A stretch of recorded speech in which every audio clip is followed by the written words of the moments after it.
Israel has carried out at least a dozen airstrikes on Beirut on Saturday, and the heaviest attack the Lebanese capital witnessed in more than a week. Huge plumes of smoke were seen rising over the city's southern suburbs, where Hezbollah's main base is located. In some cases, the Israeli military gave warnings to residents to get out, but not much time.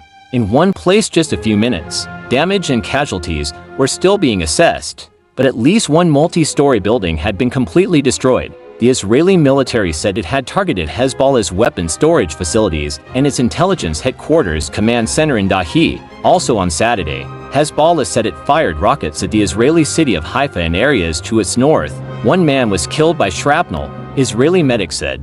After 3 quiet days in Beirut, the southern suburbs were once again thundering with the sound of Israeli airstrikes on Saturday. Thick, billowing smoke, black at first, then gray, rose from several neighborhoods, darkening the sky. 2 of the strikes were close to Beirut's airport, which is still being used for scheduled civilian flights. In the space of 1 hour, the Israel Defense Forces (IDF) issued 3 urgent evacuation warnings to residents in several districts in the area. Israeli forces were also continuing to target areas outside of Beirut. North of the city, one couple was filmed trying to escape a suspected Israeli drone. They stopped their car on the side of a highway and ran into the undergrowth, but were killed by a reported missile strike.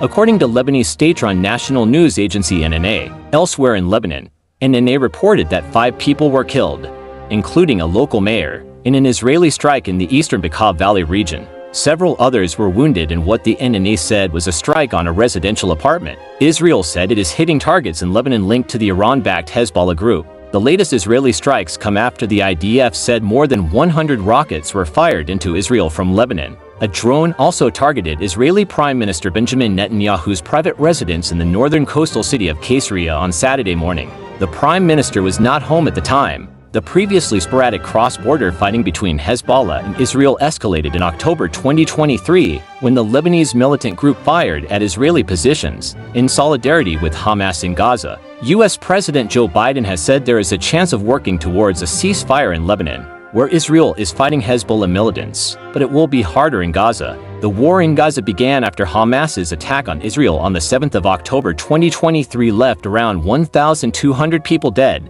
with 251 taken. Israel vowed to destroy Hamas in response, and since then at least 42,500 people have been killed in Gaza, according to the Hamas-run health ministry.